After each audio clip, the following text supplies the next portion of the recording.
قرآن مجید فرقان حمید کے 11ویں پارے کی حوالے سے کچھ آیات کا خلاصہ اور کچھ باتیں اللہ تبارک و تعالی قرآن مجید کے حوالے سے صحیح بات زبان پر جاری فرمائے، اور اللہ کریم ہر بھول سے ہر خطا سے محفوظ فرمائے۔ اور یہ بھی دعا فرمائیں کہ رمضان کا جو دوسرا عشرہ آج شروع ہو رہا ہے، اللہ تبارک و تعالی اسے ہمارے لیے باعث خیر و برکت فرمائے۔ 11ویں پارے کے مضامین جو ہیں، اس پارے کے شروع میں اللہ تعالیٰ نے نبی کریم صلی اللہ علیہ وسلم کو غیب کی خبر پر مطلع فرمایا ہے کہ جب آپ سفر جہاد سے واپس مدینہ طیبہ پہنچیں گے تو بغیر کسی عذر کے جہاد سے پیچھے رہنے والے منافقین جھوٹی قسمیں کھا کھا کے اپنا عذر بیان کریں گے۔ کہا محبوب آپ جائیں گے نا تو جو منافق ہے نا وہ جھوٹی قسمیں کھائیں گے۔ اللہ تعالیٰ نے فرمایا کہ آپ ان سے کہہ دیں کہ بہانے بنانے کی ضرورت نہیں ہے، اللہ تعالیٰ ہمیں تمہارے حالات سے مطلع فرما دیا ہے۔ یہ واقعہ غزوہ تبوک سے پیچھے رہ جانے والوں کا ہے، جو لوگ غزوہ تبوک سے پیچھے رہ گئے تھے منافقین، ان کی بات ہو رہی۔ اللہ تعالیٰ نے فرمایا کہ آپ ان سے صرف نظر کریں، یہ ناپاک لوگ ہیں، محبوب آپ زیادہ توجہ ہی نہ دیں ان پر، اس لیے کہ ان کا ٹھکانہ جہنم ہے، آپ توجہ ہی نہ کریں، رہنے دیں۔ آیت نمبر 98 میں عرب کے دیہاتی لوگوں کے دو طبقات کا بیان ہے۔ ایک وہ جو اللہ کی راہ میں خرچ کرنے کو تاوان سمجھتے تھے، تو یہ تو ٹیکس ہے، اور مسلمانوں پر برے دن آنے کے منتظر رہتے تھے، اور دوسرے وہ لوگ ہیں کہ جو اسے اللہ تعالیٰ کے رضا اور نبی پاک صلی اللہ علیہ وسلم کی نیک دعاؤں کا ذریعہ سمجھتے تھے کہ اگر اللہ کے راہ میں خرچ کریں گے تو اللہ راضی ہوگا اور حضور کی دعا ہمیں نصیب ہوگی۔ تو آیت نمبر 100 میں اللہ تعالیٰ نے ایمان لانے میں پہل کرنے والے مہاجرین اور انصار اور نیکی کے ساتھ ان کی پیروی کرنے والے، یہ بھی ضرور ذہن میں رکھیں کہ انصار اور مہاجرین جو پہلے ایمان لائے اور پھر جن لوگوں نے نیکی کے ساتھ ان صحابہ کی پیروی کی، ان لوگوں کو اللہ تعالیٰ نے اپنی رضامندی کی سند عطا فرمائی ہے، اور فرمایا ان کے لیے جنت کی دائمی نعمتیں ہیں۔ آیت نمبر 103 میں فرمایا رسول مسلمانوں کے مال سے زکوٰۃ لے لیجئے اور اس کے ذریعے انہیں پاک کر دیجئے۔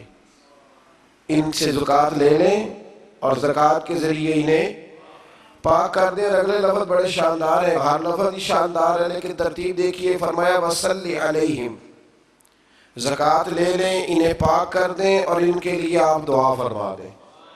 اللہ کہہ رہا ہے محبوب ان کے لیے اِنَّا صَلَاتَكَ، بے شک جو آپ کی دعا ہے ان کے لیے، فرمایا سَكَنٌ لَهُمْ، یہ آپ کی دعا ان کے دل کے سکون کا باعث بنے گی، آپ کی دعا ان کے لیے سکون کا۔ واللہ سمیع علیم، اور اللہ سننے والا بھی ہے اور جاننے والا بھی۔ آیت نمبر 107 میں مسجد درار کا ذکر ہے۔ منافقین نے نا مسجد قباء کے پاس ایک نئی مسجد بنا لی تھی، مسجد درار، اور نبی پاک صلی اللہ علیہ وسلم کی بارگاہ میں حاضر ہو کے عرض کرنے لگے یا رسول اللہ صلی اللہ علیہ وسلم تشریف لائیں اور ہماری مسجد کا افتتاح کر دیں۔ قرآن مجید پڑھ رہا ہوں، سورہ توبہ آیت نمبر 107۔ یہ جو لفظ میں اور آپ بول دیتے ہیں مسجد ہی ہے نا جی، مسجد ہی ہے نا، مولانا آپ مسجد سے روک رہے ہیں، مسجد ہی تو ہے۔ منافقین نے مسجد بنائی قرآن مجید کی سورہ توبہ کی 11ویں پارے کی آیت نمبر 107 میں۔ اصل میں ابو عامر ایک راہب تھا، وہ مدینہ منورہ کا منافق تھا، یہاں سے بھاگ کے مکے گیا، پھر اس نے جا کے ایک اور بادشاہ کے پاس پناہ لے لی، تو وہاں سے اس نے باقاعدہ خط لکھا مکے کے منافقین کو کہ اگر تم مسلمانوں کا کافر بن کے مقابلہ کرو گے تو تم نہیں کر سکتے، تم منافق بن کے مقابلہ کرو، اور اگر تم اپنے گھر کے اندر بیٹھ کے مسلمانوں کے خلاف میٹنگ کرو گے تو کامیابی نہیں ہوگی، تم ایک مسجد ہی بنا لو تاکہ لوگ سمجھے کہ ہے تو مسجد ہی ہے، تو مسجد ہی۔ انہوں نے مسجد بنائی، اور نبی کریم علیہ السلام جب تبوک کے سفر کے لیے جا رہے تھے تو آ کے عرض کرنے لگے حضور ایک دفعہ نماز پڑھ کے مسجد کا افتتاح کر دیں، تو حضور نے فرمایا میں واپس آؤں گا تمہیں بتاؤں گا کیا کرنا ہے۔ حضور واپس آئے تو پھر حاضر ہوئے، حضور افتتاح کر دیں، تو حضور نے فرمایا کرتے ہیں تمہاری مسجد کا افتتاح۔ حضور نے مولا علی شیر خدا رضی اللہ تعالیٰ عنہ اور کچھ اور صحابہ کی ڈیوٹی لگائی، کہا ذرا مسجد کا افتتاح تو کرو، گویا افتتاح تو کرو۔ وہ افتتاح کرنے گئے تو پہلے مسجد کو گرایا، پھر اس کی بنیادوں کو اکھیڑا، اور پھر اس کی بنیادوں کے اندر آگ جلائی۔ فرمایا یہ مسجد نہیں، یہ مسجد درار ہے، تفریق ڈالنے کے لیے بنائی گئی۔ قرآن مجید نے کہا، مسجد درار کا ذکر ہے، منافقین نے ابو عامر راہب کی سازش یہ مسجد بنائی تھی، اور حضور صلی اللہ علیہ وسلم کو اس میں نماز پڑھنے کی دعوت دی تاکہ یہ مستند ہو جائے، لیکن اللہ تعالیٰ نے نبی پاک صلی اللہ علیہ وسلم کو اس میں نماز پڑھنے سے منع فرمایا اور بتایا کہ اس مقصد کے مقاصد یہ ہیں۔ اللہ کریم نے 4 مقصد قرآن مجید میں اس مسجد کے بنانے کے بیان فرمائے۔ فرمایا 4 وجہ سے بنائی گئی۔ پہلا مقصد یہ مسلمانوں کو تکلیف دینے کے لیے بنائی گئی، اور دوسرا مقصد یہ کفر کرنے کے لیے بنائی گئی، اور تیسرا مقصد اہل ایمان کے درمیان تفرقہ ڈالنے کے لیے بنائی گئی، فرقہ واریت کے لیے، اور چوتھا مقصد اللہ اور اس کے رسول صلی اللہ علیہ وسلم سے جنگ کرنے والوں کے لیے سازشوں کا مرکز بنایا گیا۔ کچھ مسلمان بڑے پریشان ہیں آج کل بھی، وہ یہ کہتے ہیں کہ جناب ہر جگہ اذان ہے، ہر جگہ قرآن ہے، ہر جگہ نماز ہے، ہم کدھر جائیں، کس طرف جا کے توجہ کریں، کس طرف جا کے ہم سارا خیال کریں۔ آپ الحمد سے لے کر والناس تک سارا قرآن پڑھ لیں، نہ کسی منافق کو مسجد سے اختلاف تھا، نہ قرآن پاک سے اختلاف تھا، نہ کسی منافق کو نماز سے اختلاف تھا، نہ بیت اللہ سے اختلاف تھا۔ منافق کو اگر تکلیف تھی تو نبی پاک کی عظمت اور شان کی تکلیف تھی۔ قرآن مجید کے اندر تو آپ کو منافقین کا ذکر جو ہے وہ انفرادی طور پہ ملے گا، تو 28ویں پارے میں تو پوری سورت ہے سورہ منافقون۔ تو سورہ منافقون کا جب آپ مطالعہ کریں گے تو کھلی واضح آیات ملے گی کہ جب منافقوں سے کہا جاتا تھا نا کہ نبی پاک کی بارگاہ میں آؤ، تو سارے ہلا کے کہتے تھے سارے کام کرنے ہیں پر حضور کے پاس نہیں جانا۔ بلکہ عبداللہ بن ابی سلول سے جب کسی نے کہا کہ تو حضور کی تعظیم کیوں نہیں کرتا، تو یہ لفظ ہے امام راضی نے لکھے، لگا تم نے کہا کہ ان کا کلمہ پڑھو، ہم نے پڑھ لیا، تم نے کہا کہ ان کے پیچھے نماز پڑھو تو ہم نے پڑھ لی، تو اب تم کہتے ہو ہم معاذ اللہ محمد ابن عبداللہ کی عبادت ہی شروع کر دیں۔ یعنی وہ تعظیم کو عبادت کا نام دیتے تھے۔ منافقین کا طریقہ ہے کہ حضور کی تعظیم کو عبادت کا نام دیتے ہیں، حالانکہ وہ عبادت نہیں، وہ تعظیم ہے۔ تعظیم اور ہوتی ہے اور عبادت اور ہوتی ہے۔ اللہ تعالیٰ نے نبی پاک صلی اللہ علیہ وسلم کو فرمایا کہ آپ واپسی کے سفر میں مسجد قباء میں قیام کریں، جس کی بنیاد تقوی پہ رکھی گئی ہے اور جس میں اللہ کے پسندیدہ بندے نماز پڑھتے ہیں۔ منفی مقاصد کے لیے بنائی ہوئی اس مسجد کے برابر وہ مسجد نہیں ہو سکتی۔ اس سے معلوم ہوا کہ بعض اوقات بظاہر نیک کام اگر منفی مقاصد کے لیے کیا جائے تو اللہ کے ہاں اس کی کوئی قبولیت نہیں ہے۔ آیت نمبر 111 میں فرمایا کہ اہل ایمان کا اللہ تعالیٰ سے سودا ہو گیا ہے۔ سودا کیا ہوا ہے؟ انہوں نے اپنے مال اور جان اللہ کے ہاتھ فروخت کر دیے ہیں، یعنی وہ سب کچھ اللہ کی رضا کے لیے قربان کرنے کو تیار ہے، اور اللہ تعالیٰ انہیں جنت عطا فرمائے گا۔ مال بھی دیں گے، جانیں بھی دیں گے۔ تو اللہ کیا دے گا؟ جان تو بڑی دور کی بات ہے، مال کوئی نہیں دیتے لوگ، یہ بڑا مشکل کام ہے۔ جنت تو چاہیے نا جی۔ اور نبی پاک علیہ السلام کے صحابہ جنت کی خواہش کرتے تھے، جنت کی دعا کرتے تھے۔ یہ سودا ہو گیا، اور سودا کرایا کس نے؟ میرے اور آپ کے پیارے حبیب صلی اللہ علیہ وسلم، حضور نے یہ سودا کرایا۔ آیت نمبر 112 میں اللہ تبارک و تعالیٰ نے نا اہل ایمان کی علامتیں بیان کی ہیں کہ مومن ہوتے کون ہیں۔ وہ ہمارا ایک مزاج ہے نا، مومنوں والا کام کوئی بھی نہ کرے، لیکن کسی کی یہ جرت نہیں کہ وہ ہمیں معاذ اللہ تعالیٰ تھوڑی دیر کے لیے بھی غیر مسلم کہہ دے، کہنا بھی نہیں چاہیے۔ لیکن اگر ہم اہل ایمان کہلاتے ہیں تو جو صفات اہل ایمان کی قرآن بیان کرتا ہے بغیر کسی تشریح اور تفسیر کے، وہ صفات تو ہمارے اندر ہونا چاہیے کہ نہیں ہونا چاہیے؟ اللہ تعالیٰ نے فرمایا مومن ہوتے کون ہیں، ان کی صفات بیان کی ہیں اسی سورہ کی آیت نمبر 112 کے اندر۔ فرمایا التائبون العابدون الحامدون السائحون الراکعون الساجدون الآمرون بالمعروف والنہون عن المنکر والحافظون لحدود اللہ، فرمایا مومن وہ ہیں جو توبہ کرنے والے ہیں، اللہ تبارک و تعالیٰ کی عبادت کرنے والے، حمد و ثنا کرنے والے، روزے رکھنے والے، رکوع کرنے والے، سجدہ کرنے والے، نیکی کا حکم دینے والے اور برائی سے منع کرنے والے اور اللہ کی حدود کی حفاظت کرنے والے۔ فرمایا وبشر المؤمنین، اے محبوب ان صفات والے مومنوں کو میری رحمت اور جنت کی خوشخبری عطا فرما دے۔ حکمران بھی فٹافٹ بول کے کہتے ہیں کہ آپ کو زیادہ مومن ہیں، ہم بھی تو مسلمان ہیں، تو بھئی اللہ تعالیٰ نے یہ ایمان کی صفات بیان کی ہیں کہ وہ نیکی کا حکم دیں گے، برائی سے منع کریں گے اور وہ اللہ کی حدود کی حفاظت کریں گے، پہریداری کریں گے دین کی سرحدوں کی۔ تو اگر یہ صفات کسی میں بھی پائی جائیں گی تو پکا مومن ہے، لیکن صفت کوئی بھی نہ پائی جائے۔ حضرت مولا رومی رحمت اللہ تعالیٰ علیہ فرمایا کرتے تھے کہ درخت خالی ہو گئے تو نہیں پتہ چلتا کہ درخت ہے، لیکن اگر اس پہ کنوں لگ جائے تو پتہ چلتا ہے کہ مالٹے کا درخت ہے۔ فرماتے ہیں ویسے نہیں پتہ چلتا کہ بیل کس چیز کی ہے، بیل کس چیز کی ہے ویسے پتہ نہیں چلتا، لیکن اگر اس کے اوپر کوئی پھل لگ جائے تو پتہ چل جاتا ہے کہ یہ کس چیز کی ہے۔ فرماتے ہیں بندہ دیکھ کے کیسے پتہ چلے گا کس مذہب کا ہے؟ اذان ہو جائے، مسجد میں جا کے جماعت سے شامل ہو جائے تو پتہ چلے گا محمد عربی کا کلمہ پڑھنے والا ہے، یہ رسول اللہ صلی اللہ علیہ وسلم کا غلام ہے۔ پتہ تو کاموں سے چلے گا نا، کہ خالی لیبل لگانے سے پتہ چلے گا۔ اللہ اہل ایمان جیسے کام کرنے کی توفیق عطا فرمائے۔ اسی سورہ مبارکہ کی آیت نمبر 118 میں غزوہ تبوک سے پیچھے رہنے والے 3 صحابہ حضرت کعب بن مالک، ہلال بن امیہ اور مرارہ بن ربیع رضی اللہ تعالیٰ عنہ، یہ 3 پیچھے رہ گئے۔ ان کا بھی بیان ہے کہ انہوں نے جھوٹی بہانے بازی نہیں کی بلکہ اپنی غلطی تسلیم کر لی۔ انہیں ایک ابتلا کے دور سے گزرنا تو پڑا، لیکن اللہ تعالیٰ نے ان کی توبہ کی قبولیت کے لیے اپنے نبی پاک علیہ السلام پر وحی فرمائی اور ان کا بہت بڑا اعزاز اللہ نے بیان فرمایا۔ سچ بولنا مشکل ضرور ہوتا ہے، انسان آزمائش میں مبتلا ہو جاتا ہے۔ حضرت کعب بن مالک بھی فرماتے ہیں کہ منافقین نے بھی تبوک سے واپسی پر حضور سے جھوٹ بولے تو وہ بچ گئے۔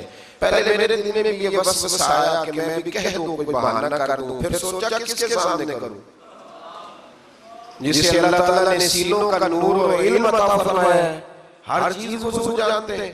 کہتے ہیں میں نے کہا سچ بول رہا ہوں، حضور نے فرمایا کیوں نہیں گئے تھے؟ تو میں نے کہا حضور غلطی ہو گئی، بھول گیا۔ فرماتے ہیں حضور ناراض ہو گئے، 50 دن حضور ناراض رہے، میری بیوی کو میرے کے بھیج دیا گیا۔ فرماتے ہیں کوئی شخص میرے ساتھ بات نہیں کرتا تھا، حتیٰ کہ میرا یہ حال تھا کہ میں مسجد شریف میں نماز کے لیے جاتا، جب میں حضور کو دیکھتا تو نبی پاک کو پھیر لیتے، اور جب میں توجہ کرتا تو مجھے سمجھ آتی کہ اس وقت میرے رسول مجھے دیکھ رہے ہیں۔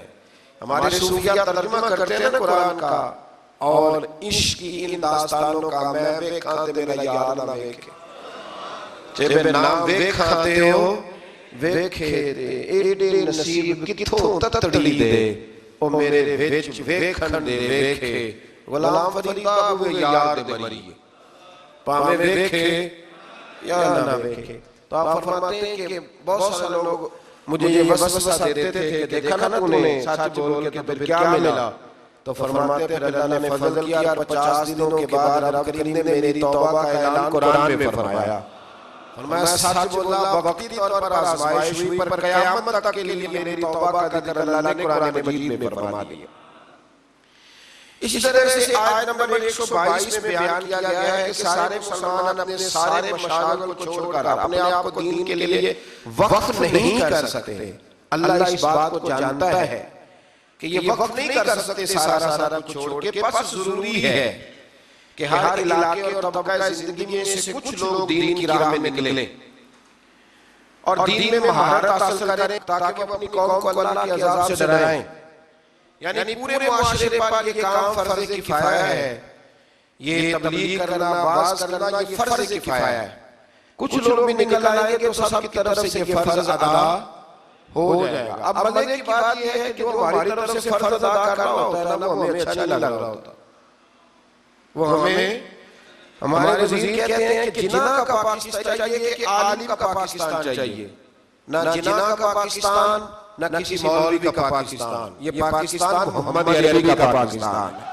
ہاں، یہ رسول اللہ کے نام کی جاگیر ہے، تو کسی آدمی کو بھی کسی قسم کا بھی کوئی تماشا کرنے کی کوئی اجازت نہیں ہے۔ اگر سیکولر پاکستان چاہیے تھا، وہ جناح کے پاکستان سے مراد یہ لیتے ہیں کہ سیکولر پاکستان جس کی بنیاد مذہب نہ ہو، تو پھر آپ کو علیحدہ ہونے کی کیا ضرورت تھی؟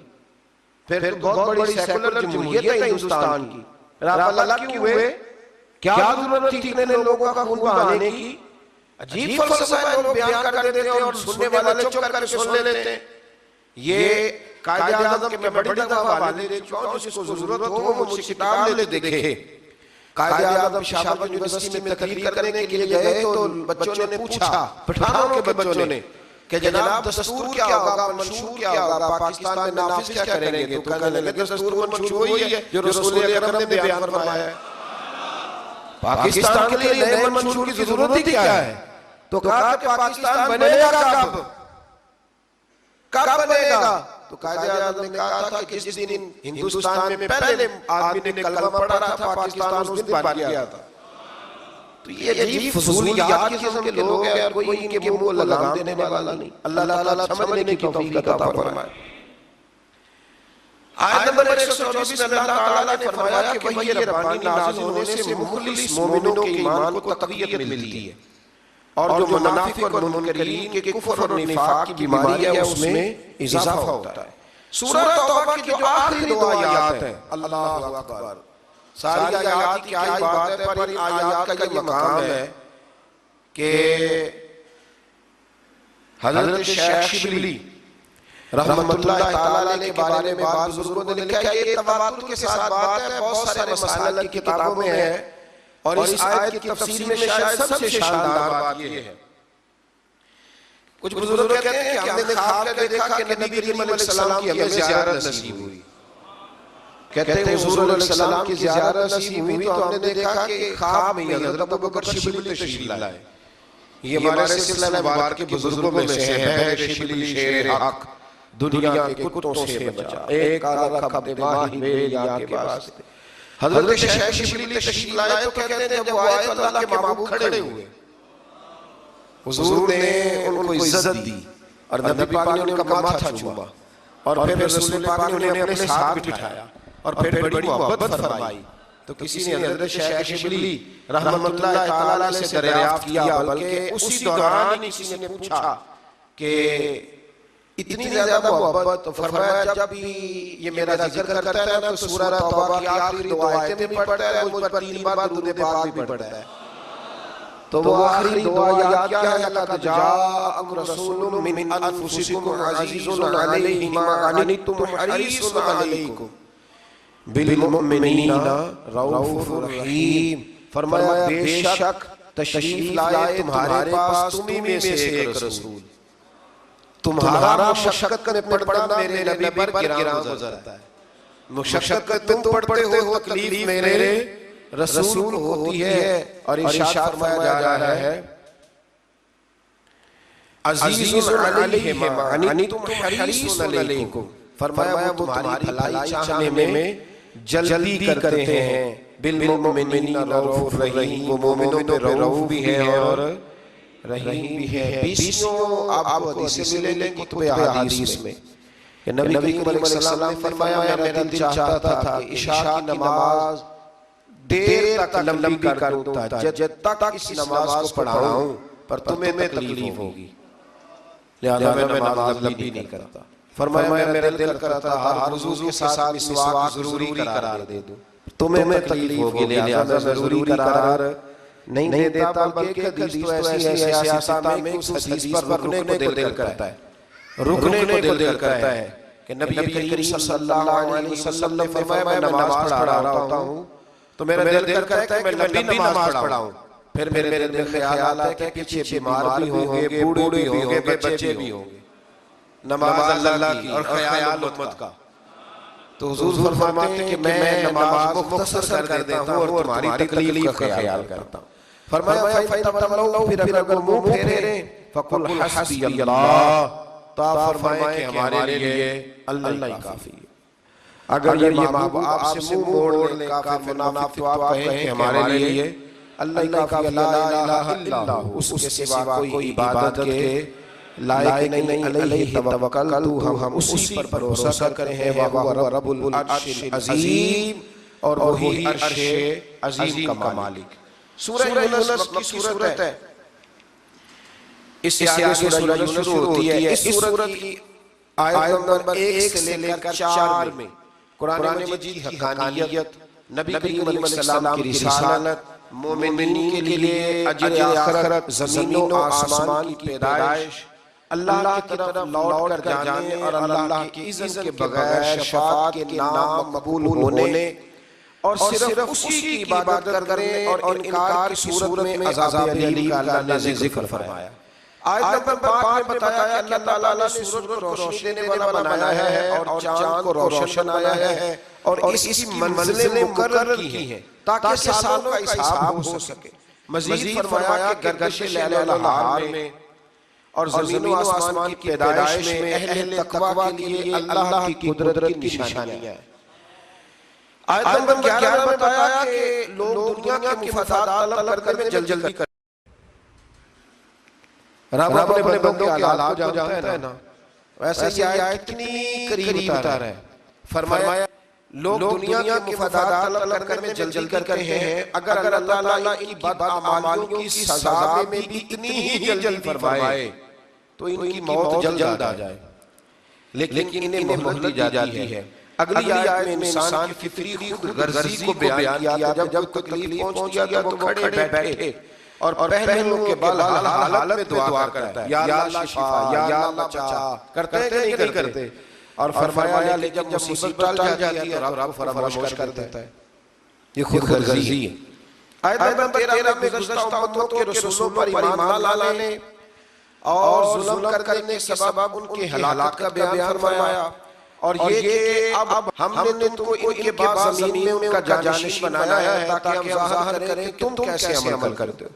اللہ نے پچھلی ساری قوموں کا ذکر فرما کے امت مسلمہ کو فرمایا کہ اب تم کے جانشین بن گئے، پتہ چلے گا کہ تم کیسے عمل کرتے ہو۔ آیت نمبر 15 میں بتایا کہ منکرین آخرت کے سامنے جب آیات قرآن کی تلاوت کی جاتی ہے تو وہ کہتے ہیں کہ آپ اس کے علاوہ کوئی اور قرآن لے آئیں۔ اللہ اکبر، یا اس کو تبدیل کر دے دے۔ اللہ تعالیٰ نے فرمایا کہ اے رسول صلی اللہ تعالیٰ علیہ وسلم آپ سے کہہ دیں کہ مجھے اپنی طرف سے اس میں تبدیلی کا اختیار نہیں ہے، میں تو صرف وحی ربانی کی پیروی کرتا ہوں۔ رسول اللہ صلی اللہ علیہ وسلم نے فرمایا میں نے تمہارے درمیان اپنی عمر کا بڑا حصہ گزارا ہے، فقد لبثت فیکم عمرا من قبلہ افلا تعقلون، میں نے تمہارے درمیان عمر کا بڑا حصہ گزارا ہے، کیا تم سمجھتے نہیں؟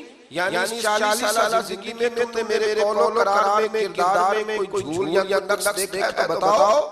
فرمایا میں قرآن اپنی طرف سے نہیں لاتا کہ تبدیلی کر لوں، یہ میرے رب کی طرف سے آیا۔ اللہ کی باتیں اللہ کے طریقے تبدیل نہیں ہوتے۔ آیت نمبر 18 میں فرمایا کہ مشرک اللہ کو چھوڑ کر ایسے باطل معبودوں کو پوجتے ہیں جو انہیں نفع نقصان پہنچانے کی طاقت نہیں رکھتے، اور وہ کہتے ہیں کہ اللہ کے پاس ہماری سفارش کرنے والے۔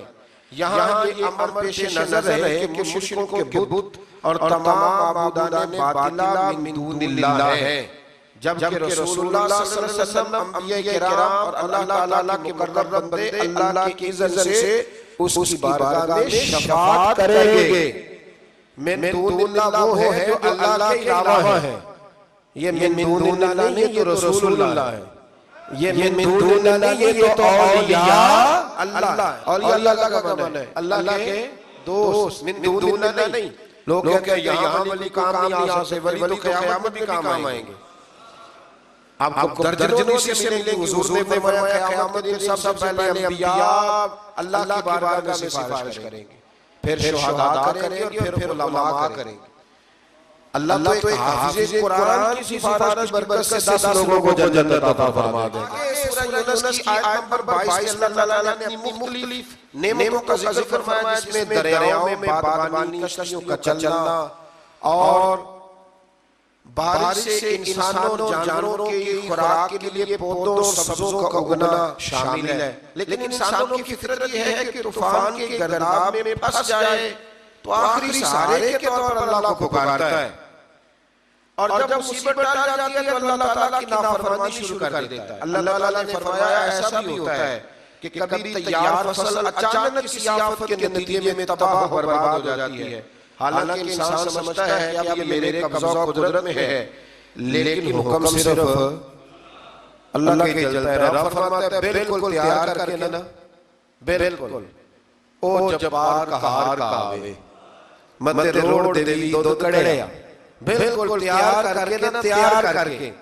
آپ نے دیکھا نا بھینس کو پالا کس لیے کہ دودھ ملے گا، چارہ کس لیے ڈالا کہ دودھ ملے گا، صبح گئے اس کو چارہ ڈالنے کس لیے کہ دودھ ملے گا، پھر محنت کر کے دودھ دھویا اور پھر کھار تک آ گیا، لیکن وہ جبار کا ہار کا آوے متے روڑ دیوی دودھ کڑیا، پینے دے یہ اس کے قبضہ و قدرت میں۔ آیت نمبر 26 میں بتایا کہ قیامت کے روز نیک اعمال کرنے والوں کو بہترین جزا ملے گی اور برائی کا ارتکاب کرنے والوں کے چہرے سیاہ ہو جائیں گے، معاذ اللہ۔ آیت نمبر 28 میں قیامت کے دن مشرکین اور ان کے معبودوں کے درمیان پھوٹ پڑنے اور معبودوں کو ان کی عبادت سے بے خبری کا ذکر فرمایا گیا۔ آیت نمبر 31 میں بتایا کہ اگر ان مشرکوں سے پوچھا جائے کہ زمین و آسمان سے روزی کون عطا کرتا ہے، یا تو موت کس کے قبضہ و قدرت میں اور نظام کائنات کو کون چلاتا ہے، تو کہیں گے اللہ، لیکن براہ راست پھر بھی راہ راست سے بھٹک جاتے ہیں۔ یہ بھی بتایا کہ پہلی بار کسی نے پیدا کیا اور دوبارہ بھی وہی پیدا کرے گا، یعنی دوبارہ مرنے کے بعد دوبارہ اٹھائے گا بھی وہی۔ تو تم حق کو چھوڑ کر فاسد خیالات کی پیروی کیوں کرتے ہو؟ لوگ بالکل سچی بات چھوڑ کے وسوسے کے پیچھے لگ جاتے ہیں۔ قرآن کی حقانیت کے حوالے سے بھی ایک بار پھر منکرین کو چیلنج کیا کہ اگر تمہارے نزدیک یہ اللہ کا کلام نہیں تو اس جیسی ایک صورت بنا لاؤ۔ ان آیات میں بار بار اللہ تعالیٰ کی قدرت اور آخرت کے بارے میں متنبہ کیا گیا ہے۔ اللہ تعالیٰ نے رسول اللہ صلی اللہ علیہ وسلم کو فرمایا کہ آپ ان سے کہہ دیں کہ تم لوگ جو مطالبہ کرتے ہو نا عذاب کا، تو اللہ تمہاری جلد بازی کی وجہ سے اپنے فیصلے نہیں بدلتا، میں اپنی ذات کے لیے ذاتی طور پر نفع نقصان کا اختیار نہیں رکھتا، مگر اسی کا جو اللہ چاہے۔ ہر امت کے لیے ایک وقت مقرر ہے، اور جب وہ وقت مقرر آ جائے گا تو ایک گھڑی کی تقدیم اور تاخیر نہیں ہو سکتی۔ اور فرمایا کیا تم لوگ ایمان لانے کے لیے عذاب الہی کا انتظار کر رہے ہو کہ پہلے تمہیں عذاب دکھایا جائے کہ نہ مانو گے تو سزا ملے گی پھر ایمان لاؤ گے؟ اللہ اکبر۔ تو فرمایا اس وقت پھر تمہارا ایمان لانا مقبول نہیں ہوگا، اور عذاب الہی کو کوئی دھمکی نہیں بلکہ حقیقت ہے۔ اور آخرت کی مشکل گھڑی کی طرف متوجہ کرتے ہوئے فرمایا جس شخص نے اپنے اوپر بد اعمالیوں کی وجہ سے ظلم کر رکھا ہے تو قیامت کے دن اگر ساری دولت اس کے قبضے میں آ جائے اور اس کو اپنے گناہوں کے فدیے کے طور پر دینے کے لیے تیار ہو جائے گا، لیکن وہاں یہ دنیاوی مال و دولت اس کے کسی کام نہیں آئے گا۔ آیت نمبر 41 تا 44 میں فرمایا کہ ان میں سے بعض لوگ اپنے کو سنتے ہیں اور بعض دیکھتے ہیں لیکن دل کے کانوں سے نہیں سنتے، اور نہ دل کی آنکھوں سے دیکھتے ہیں، ان کا دیکھنا سننا بے فائدہ ہے۔ آیت نمبر 45 میں فرمایا کہ قیامت کے دن کفار یہ گمان کریں گے کہ وہ دنیا میں صرف دن کی ایک گھڑی بھر رہے ہوتے، لمبا وقت میں رہنے کا موقع۔ یہاں لوگ یہ دعا کریں کہ یہاں جانا نہ پڑے، اور وہاں جا کے کیا کہیں گے کہ کاش ہمیں گھڑی بھر کے لیے دنیا میں آئے ہوتے۔ اللہ تعالیٰ ہمیں یہاں اچھے عمل کرنے کی توفیق عطا فرمائے۔ آیت نمبر 58 میں فرمایا کہ اللہ کے فضل اور اس کی رحمت ملنے پر خوشی منایا کرو۔ قل بفضل اللہ وبرحمتہ فبذلک فلیفرحوا، جب اللہ کا فضل اور اس کی رحمت ملنے پر خوشی مناؤ۔ بعض اہل علم نے سرکار عالم صلی اللہ علیہ وسلم کی پیدائش پر خوشی منانے کا اسی آیت سے استدلال کیا۔ آیت نمبر 59 میں کفار کے حلال و حرام کے خود ساختہ فیصلوں کو اللہ کی طرف منسوب کرنے کی مذمت کی گئی ہے۔ اس کے بعد اللہ تعالیٰ کے علم کے متعلق غلط فہمی میں مبتلا لوگوں کو غلط فہمی کا ازالہ کرتے ہوئے فرمایا کہ تمہارا کوئی عمل اور زمین و آسمان میں کوئی ذرہ یا اس سے چھوٹی یا بڑی چیز اللہ کے علم سے باہر یا پوشیدہ، کوئی چیز پوشیدہ، یہ مسلمان کا نظریہ پاک ہے نا کہ ہر چیز اللہ کی نظر میں ہے، تو پھر کیمرے لگانے کی کوئی ضرورت نہیں ہے، پھر سڑکوں پر ہمیں پولیس والے کھڑے کرنے کی کوئی ضرورت اگر یہ بن جائے نظریہ۔ آیت میں اولیاء اللہ کی شان بیان کی، فرمایا الا ان اولیاء اللہ لا خوف علیہم ولا هم یحزنون، فرمایا خبردار بے شک اللہ کے ولیوں کو نہ خوف ہے اور نہ وہ غمگین ہوں۔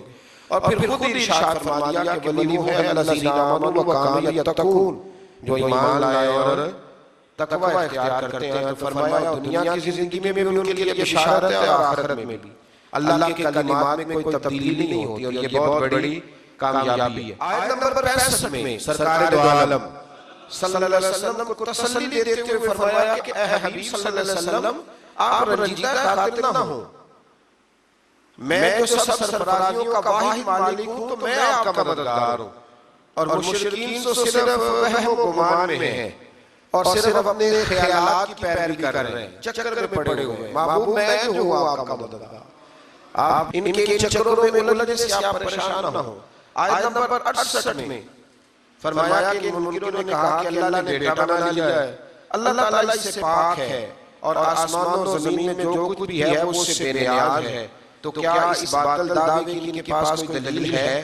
آیت نمبر 71 سے لے کر تقریباً 90 تک اللہ تعالیٰ نے حضرت نوح علیہ السلام کا ان کی قوم کا ذکر فرمایا، اور حضرت موسیٰ علیہ السلام کا جادوگروں کا جو واقعہ پچھلے سپاروں میں ہم دیکھ رہے ہیں اس کو اللہ تبارک و تعالیٰ نے بیان فرمایا ہے، اور پھر سے بنی اسرائیل والوں یہ بات یاد دلائی ہے کہ تم اللہ کی نافرمانی کرنے والی قوم۔ آیت نمبر 90 سے بیان کیا کہ ہم نے بنی اسرائیل کو سلامتی کے ساتھ سمندر پار کرا دیا اور فرعون اور اس لشکر عداوت اور سرکشی میں ان کے تعاقب میں آئے، یہاں تک جب سمندر میں غرق ہونے لگے تو فرعون نے کہا میں اس ہستی پر ایمان لایا جس پر بنی اسرائیل والے ایمان، جب غوطے لگنا چار کا لگا میں ایمان لایا، جس کے سوا کوئی عبادت کے مستحق نہیں اور میں مسلمانوں میں سے ہوں۔ حدیث پاک میں ہے کہ اللہ تعالیٰ اے موت کے وقت اور گھرگرے کی کیفیت طاری ہونے سے پہلے اپنے بندے کی توبہ قبول فرما لیتا ہے۔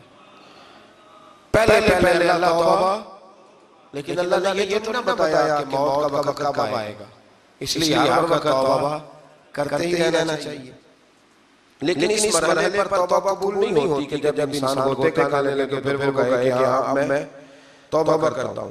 اسی طرح سے کچھ لوگ ملا نوری رحمۃ اللہ علیہ فرماتے ہیں کہ وہ بھیڑیا بہت ضعیف ہو گیا تھا، تو ایک دن اس کے پاس لومڑی بیٹھی تھی تو ایک بکری آئی، تو لومڑی کہنے لگی بھیڑیے سے کہ وہ شکار آیا ہے، بادشاہ آؤ، تو کہنے لگا نہیں اب میں نے توبہ کر لی ہے، اب میں شکار نہیں کرتا، میں نیک ہو گیا ہوں۔ تو لومڑی بڑا تیز جانور ہے، کہنے لگی نہیں تو نے توبہ نہیں کی، اب تجھ سے بھاگا ہی نہیں جاتا، اب تجھ سے شکار پکڑا ہی نہیں جاتا، اب تو نے توبہ نہیں کی، اب تیری ویسے ہی توبہ ہو گئی، تو نے توبہ نہیں کی، تو اسی لیے در جوانی توبہ کردن شیوائے پیغمبر، اللہ سمجھنے کی توفیق عطا فرمائے۔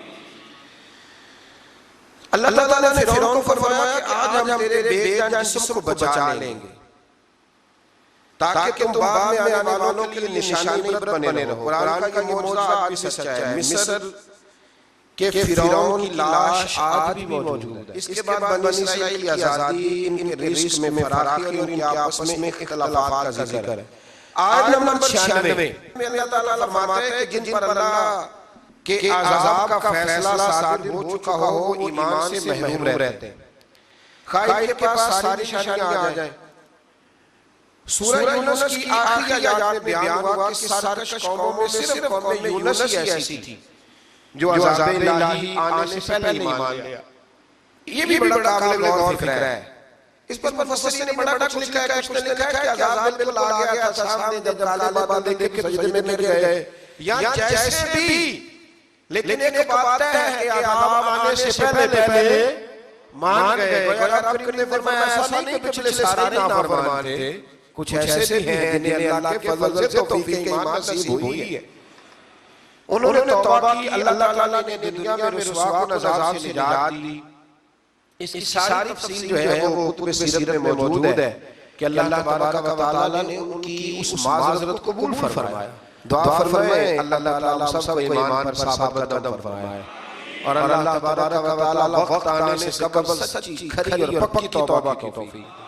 آیت نمبر 104 میں اللہ تعالیٰ نے نبی پاک صلی اللہ علیہ وسلم سے فرمایا کہ آپ کفار مکہ سے کہہ دیں کہ اگر تمہیں میرے دین میں کوئی شک ہے تو میں کسی بھی صورتحال میں تمہارے باطل معبودوں کی عبادت نہیں کروں گا، بلکہ میں اس اللہ کی عبادت کروں گا جو تمہاری روحیں قبض کرتا ہے، یعنی جس کے قبضہ و قدرت میں تمہاری جان ہے۔ اللہ تعالیٰ نے فرمایا کہ اللہ تعالیٰ کے سوا کسی ایسے باطل معبود کی عبادت نہ کرو جو تمہارے نفع اور نقصان پر قادر نہ ہو، اگر بالفرض کسے باشد کوئی ایسا کرے تو ضرور وہ ظالموں میں سے ہوگا۔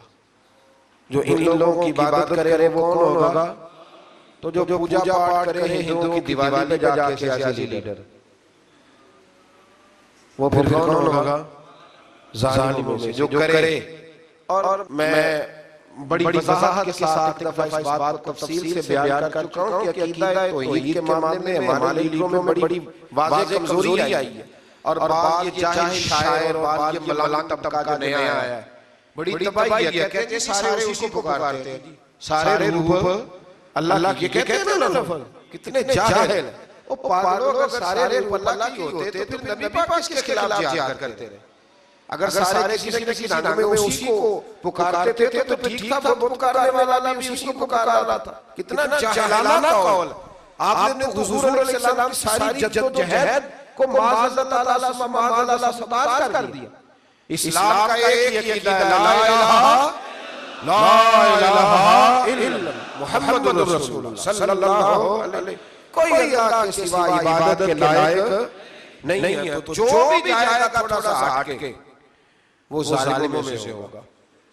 آیت نمبر 107 میں فرمایا کہ ہر چیز اللہ تعالیٰ کی قدرت اور اختیار میں ہے، اگر وہ کسی کو تکلیف پہنچانا چاہے تو کوئی بچانے والا نہیں، اور اگر وہ کسی کے ساتھ بھلائی کا ارادہ کرے تو کوئی اس کے فضل کی راہ میں حائل ہو سکتا نہیں، اور وہ اپنے بندوں میں سے جس کو چاہتا ہے اپنے فضل سے نوازتا ہے، اور وہ بہت بخشنے والا اور مہربان ہے۔ اے رسول صلی اللہ علیہ وسلم کہہ دیجئے کہ تمہارے پاس تمہارے رب کی جانب سے حق آ چکا ہے، سو جس نے ہدایت کو اختیار کیا تو اسی کا فائدہ اسی کو پہنچے گا، اور جس نے گمراہی کو اختیار کیا تو اس کا وبال بھی اسی پہ آئے گا، اور میں تم پر کوئی جبر کرنے والا نہیں۔ آخری آیت میں اتباع وحی کرنے اور ایذائے کفار پر صبر کرنے کی تلقین کی گئی۔ آگے سورہ ہود شروع ہوتی ہے۔ سورہ ہود بھی مکی سورت ہے، اس کے اندر بڑے شاندار اور بڑے بہترین مضامین ہیں، اور اس کے حوالے سے الگ سے حضور علیہ السلام نے کچھ باتیں ارشاد فرمائی۔ اس پارے کے اندر چند آیات ابتدائی سورہ ہود کی آئی ہیں۔ سورہ ہود کی پہلی آیت میں قرآن مجید کی حقانیت اور اس کے مدعا کے واضح ہونے اور صورت اور معنی درجہ کمال پر فائز ہونے کا بیان ہے۔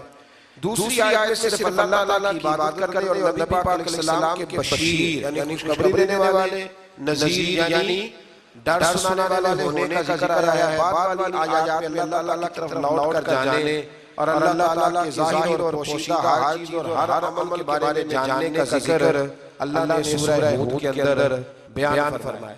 یہ سورہ مبارکہ اتنی اہم ہے کہ ایک موقع حضور نے فرمایا مجھے اس نے بوڑھا کر دیا ہے، بوڑھا کر دیا ہے، اتنے مضامین اس کے اندر جاہ و جلال والے